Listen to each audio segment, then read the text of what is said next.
Here about the political tsunami that has just hit Paris.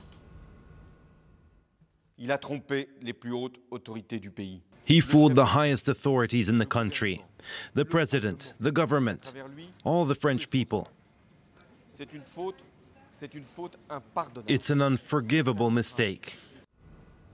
The French president, who landed this Wednesday in Morocco for a state visit that's been overshadowed, as he rushed to comment on the confession of Jérôme Cahuzac, who until a few weeks ago was François Hollande's budget minister. The 61-year-old socialist, after months of denial, now admitting to stashing 600,000 euros over 2 decades in secret offshore bank accounts, the fruits of his lucrative hair transplant clinic and per diems from pharmaceutical companies.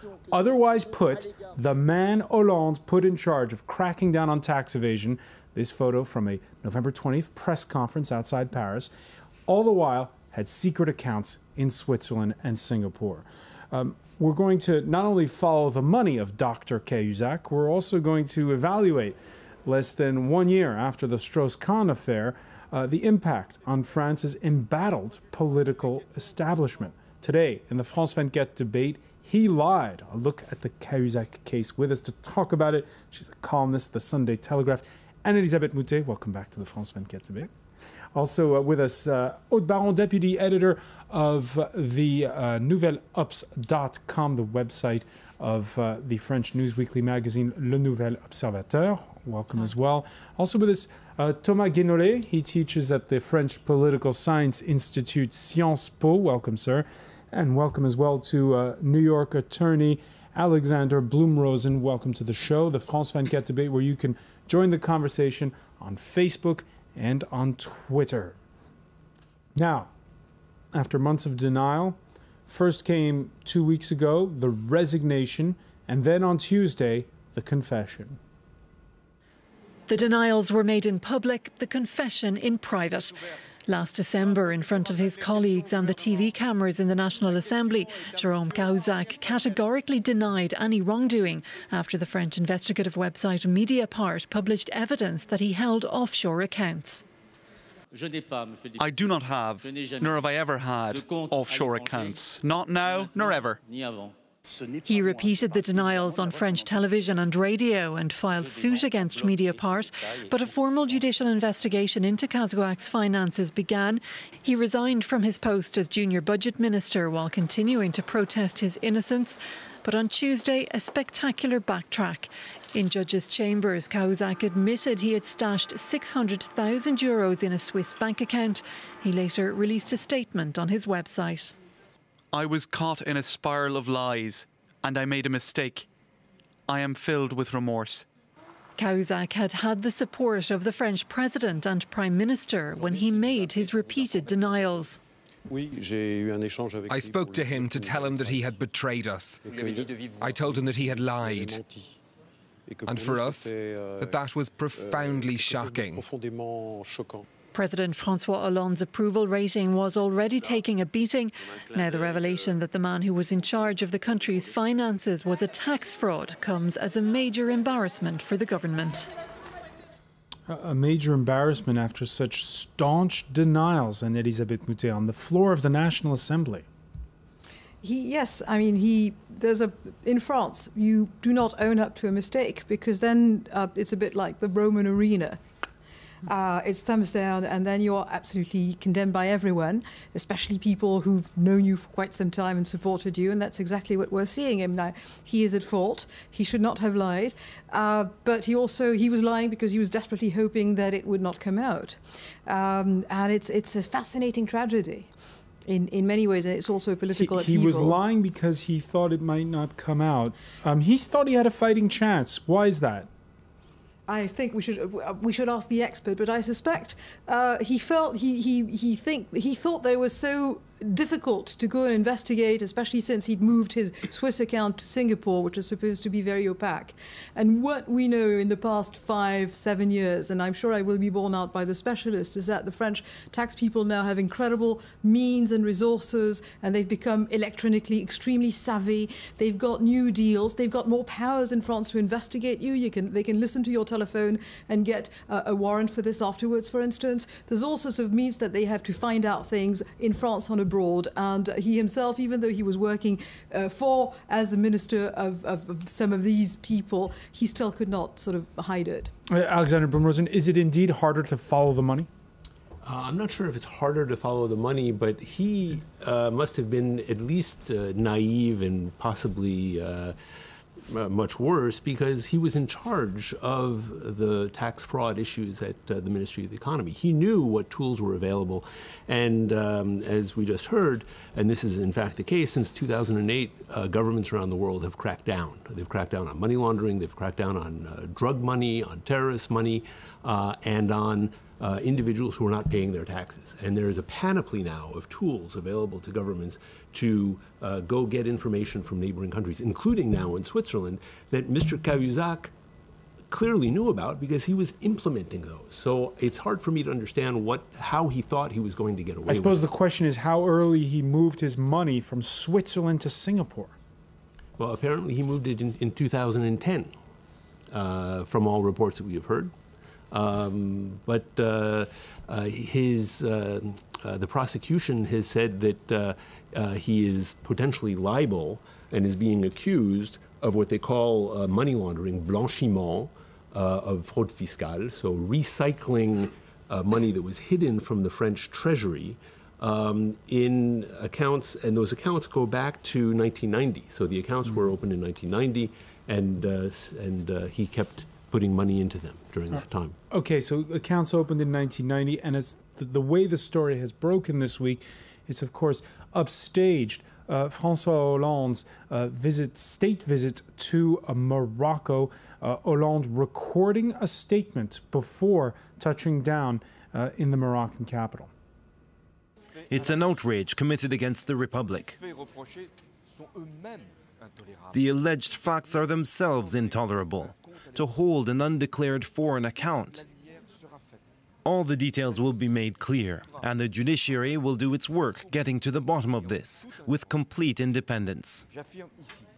I can confirm that Jérôme Cahuzac did not get any protection other than the presumption of innocence.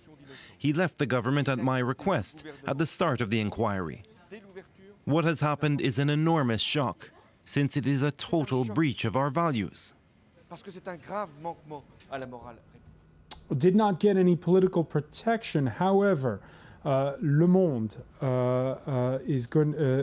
says in its front page editorial this Wednesday, the Cahuzac scandal has become in an instant the François Hollande affair. Over the past 6 months, the loss of credit of the head of state has already been profound and handicapped his actions. It risks becoming unfathomable and paralyzing. In the eyes of the French, either he was naive or incompetent, or he more or less covered up the lie. In either case, the failing is deep. And to pile on the pain, French news weekly Le Point on Thursday will publish a story that says that the French presidency knew before the end of December that Cahuzac was lying about his stashed cash.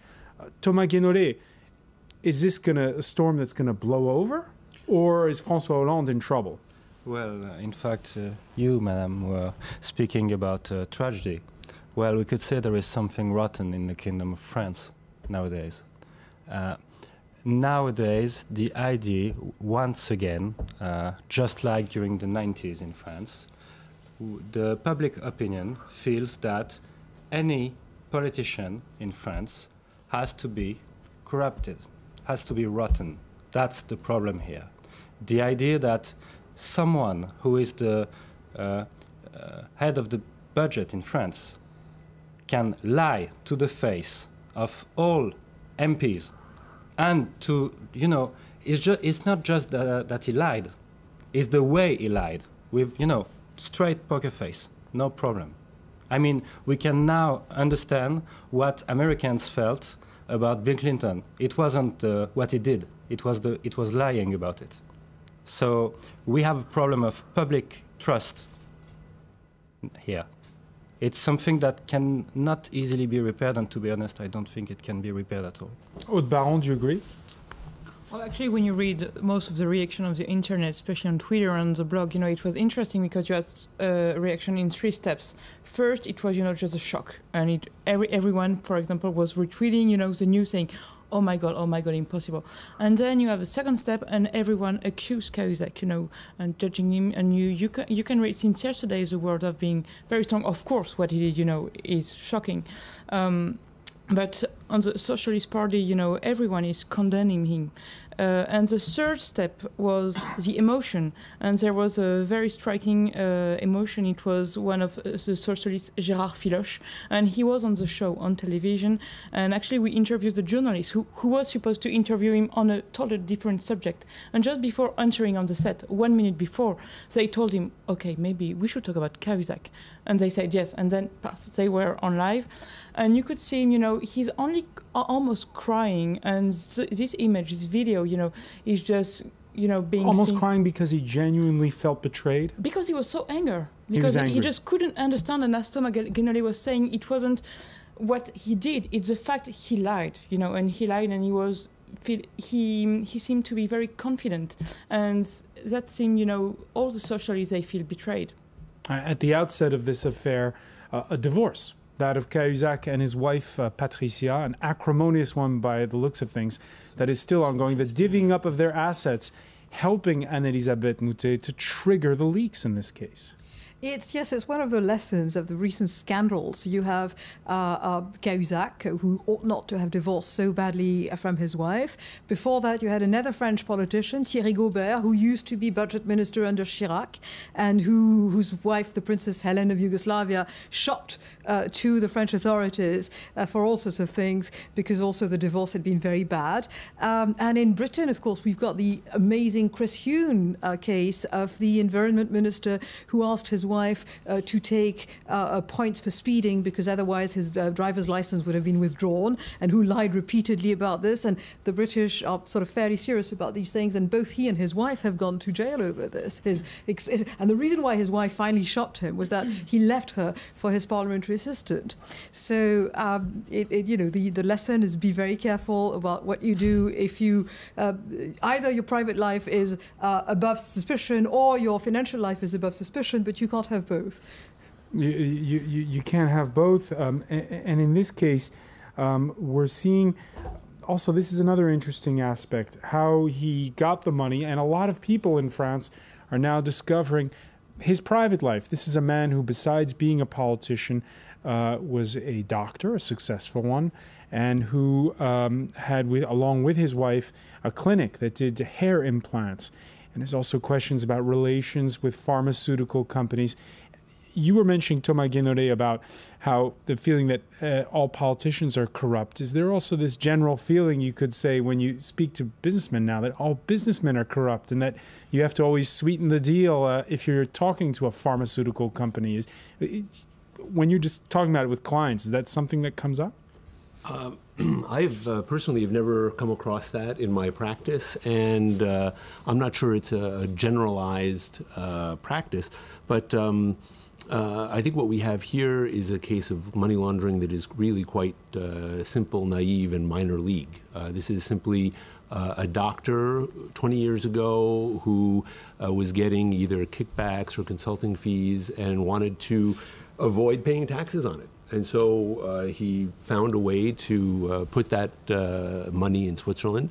And little did he realize at the time that 20 years later, because of 9/11, because of the enforcement tactics and strategies of all the tax administrations around the world, that he would get caught up in this net. And that nobody today is as forgiving about this hiding money from tax administrations as they were 20 years ago. Now, 24 hours ago on this very set, we were discussing the new 75% payroll tax on revenue above 1 million euros.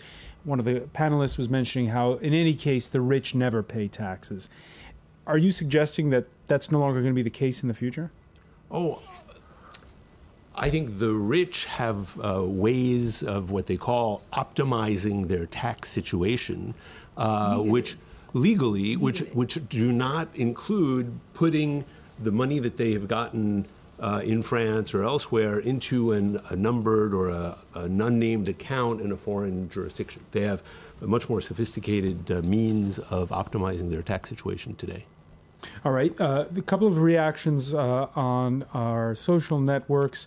On Twitter, we have one person who said, remember what Cahuzac said about French actor Gérard Depardieu leaving. This is so ironic.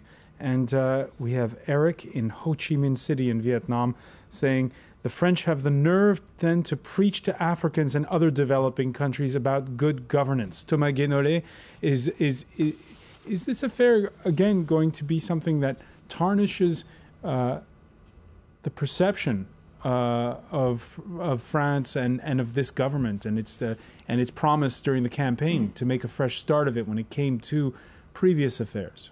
Well, the first abroad, it's already happening, in fact. You can easily imagine what can be printed in foreign newspapers or aired on foreign TVs about the fact that a minister who was in charge of fighting against tax fraud is actually a tax frauder. So that's the first immediate damage. Inside, well, it was in Le Monde, you quoted that. Either the president of the French Republic was incompetent or he covered up the thing. So it's a lose-lose situation for him, politically speaking. And what's the answer to that question, Elisabeth Moutet? Both cases are possible, but I would say, first of all, this is a country in which there was a tradition of being, let's put it this way, chary of the taxman. You'd have something built in your house, and then you'd pay some of it just in cash, and you wouldn't pay the 19.6% VAT on it. And one of the best measures that has been taken in France against tax fraud was to lower on a number of activities, especially in building and construction, was to lower VAT to 5.5%, at which stage people said, well, it's really not worth not having a guarantee, not having anything. I'm quite willing to cough up 5.5% so that I understand that actually the state gained instead of losing by lowering the tax level. But this is not a lesson that the socialists seem to have learned. They think that if you raise taxes, you're going to raise tax income, and that is usually not the case. All right. Briefly on this, is this going to weigh again on the debate over taxation? Well, I'm not sure, but I was pretty sure that it's going to weigh on the government. And what was pretty interesting is a philosopher wrote on our website, Le Plus, a chronicle saying, and he was asking, why do we always think that politicians are guilty? You know, and he say, when you take a politician, whatever he can say, for the people, he's always guilty somewhere. And why are we so much shocked? Is it because he lied, or is it because he admitted he lied? And it's quite seldom when someone we know in politics say, okay, I lied. All right, the confession, something the French don't always see. When we come back, we'll pick up on that. You're watching the France 24 debate.